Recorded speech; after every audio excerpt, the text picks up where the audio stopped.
سلام، امیدوارم که امروز حالتون عالی باشه. امروز اومدم پیشتون با یه موضوع جذاب به اسم زردی. یه موضوع خیلی جذاب و خیلی شایع. چرا به وجود میاد؟ چیکار میتونیم انجام بدیم؟ و چجوری میتونیم به نوزادمون کمک کنیم؟ با من همراه شد. خب بچه‌ها، زردی چرا به وجود میاد؟ اول از همه باید ما دلیل زردی رو بدونیم. نوزاد کوچولی ما توی شکم ما و در دوران جنینی همه چیز رو از مادرش دریافت میکنه.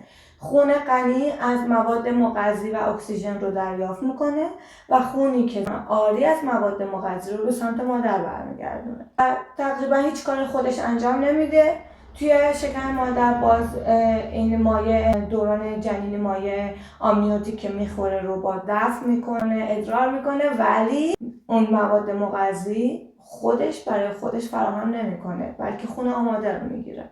بعد از تولد اتفاقی که میفته با قطع شدن بندنا و قطع اتصال مادر و نوزاد باید خودش نفس بکشه، باید خودش شیر بخوره، گوارشش فعال بشه، مواد مغذی رو جذب کنه و تقریبا تنهاست. حالا اتفاقی که میفته اون گلوبول‌های قرمزی که توی دوران بارداری بودن الان دیگه هیچ کاری نمیتونن انجام بدن، چون اونها نابالغن و نوزاد ما نیاز به گلوبول‌ها و سلول‌های خونی بالغ داره. در نتیجه بدن به صورت اتوماتیک یه تعویض خونی رو تو خودش انجام میده و نوزاد ما شروع میکنه که خون خودش رو عوض کردن.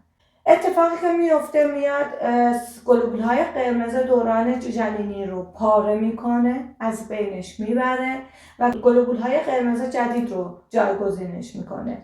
چه اتفاقی میفته وقتی گلوبول‌های قرمز خون پاره میشن؟ داخلش مایعی به اسم بیلیروبینه. این خارج میشه از خون، از سلول و وارد خون میشه.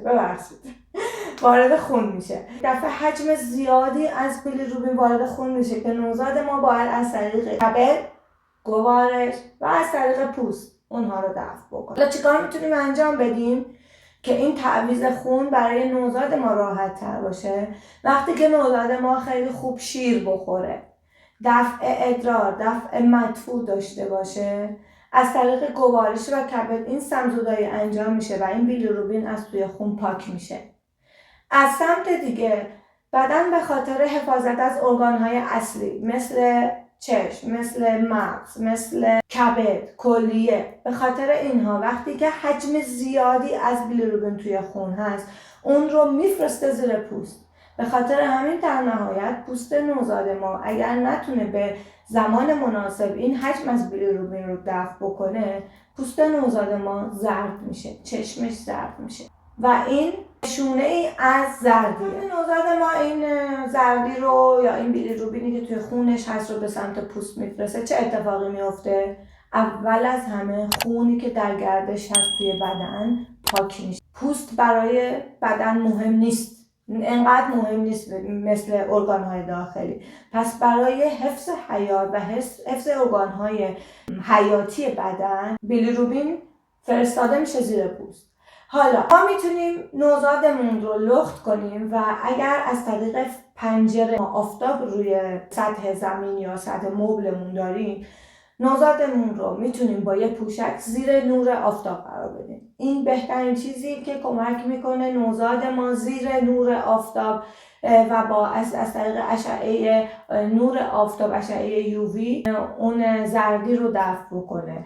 قطعا همتون دیدین یک سری لامپ‌های اجاره میشه و نوزاد زیر اون قرار داده میشه. اون همون اشعه یووی هست که از طریق نور خورشید ما میتونیم برای جلوگیری از افزایش زردی برای نوزادمون استفاده بکنیم. اولین نکته‌ای که هست این که وقتی که شما می‌خواید نوزادتون رو زیر آفتاب قرار بدید، حتما صورتش توی سایه باشه. فقط پوشک تنش باشه و هر یک رو تا 20 دقیقه حالت بدنی نوزاد رو عوض کنید. یک بار روی شکم بخوابونید، یک بار به پهلو و یک بار روی کمرش بخوابونید. و نکته مهم اینه که وقتی که نوزاد ما روی شکم خوابیده میشه، شما باید در تمام مدت کنار نوزادتون باشید. به خاطر چی؟ به خاطر اینکه نوزاد تنفس شکمی داره و اگر روی شکم قرار داده بشه، شما باید حواستون باشه که بچه کاملا روی شکمش نخوابه و همیشه پاهاش زیر شکمش قرار گرفته باشه. پس از این 3 طریق ما میتونیم به نوزادمون کمک کنیم تا اون زردی یا همون بیلیروبین رو از بدنش خارج بکنه. خب اول صحبتم گفتم که به نوزاد ما میتونه از طریق ادرار و مدفوع اون زردی رو دفع بکنه. حالا چیکار کنیم بچه ما ادرار مدفوع داشته باشه با شیر خوردن؟ چه شیری بهتر از همه؟ از شیر مادر.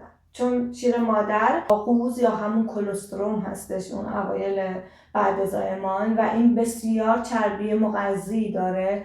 اول اینکه کبد فعالتر میشه با این کلسترول و دوم اینکه این کلسترول مثل یک طلا میمونه برای ما و کل سیستم ایمنی نوزاد ما رو بسیار تقویت میکنه. حالا بعضیا میگن من شیر ندارم چی کار کنیم اوایلش، میترسم نوزادم زرد بشه. بهترین زمان برای دادن شیر خوش بعد از شیر دادن از طریق سینه است. یعنی شما حتی اگر 10 دقیقه این سینه 10 دقیقه اون سینه نوزاد رو تغذیه بکنید، زیر سینه بذارید و بعد اون شیشه شیر رو بهش بدید، هیچ مشکلی برای شیردهی در آینده برای ما به وجود نمیاد. هیچ مزاحمتی برای شیردهی نداره. خیلی‌ها معتقدن که خب من اگه بچه‌م شیشه بدم دیگه سینه‌مو نمیگیره. کی اتفاق میفته؟ وقتی که ما بدون اینکه نوزادمون رو سینه بذاریم مستقیما از طریق اون شیشه شیر تغذیه کنیم، اون وقت ما مشکل پیدا خواهیم کرد. ولی اگر شما همیشه این رو روتین کنید، اول سینه، اول 10 دقیقه وقتی نوزاد ما گرسنه است، اول 10 دقیقه زیر این سینه، 10 دقیقه زیر اون سینه، 1 ربع یا 1 ربع زیر هر کدوم قرار بگیره و شیر بخوره، اون وقت دیگه فراموش نمیکنه که چجوری از پستان شما تغذیه کنه. پس اولین نکته مهم اینه که جمع‌بندی ادرار، مدفوع، آفتاب. برای ادرار و مدفوع و آفتاب نور خورشید برای اون دفع زردی از طریق پوست و شیر دادن نوزاد به صورت منظم. و اگر شما میخواید با شیر خوش تغذیه کنید، اول سینه مادر و بعد شیر خوش. هیچ مزاحمتی برای ما ایجاد نخواهد کرد. چند تا پوشک چقدر باید دفع داشته باشه؟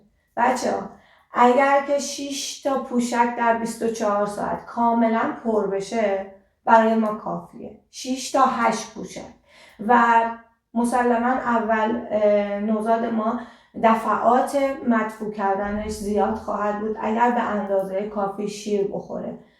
6 تا 8 بار پوشک عوض کردن برای ما کافیه.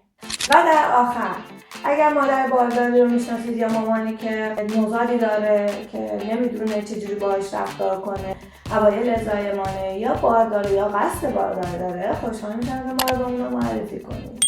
روزتون خوش تا به دعای بعدی. خدا نگهدار.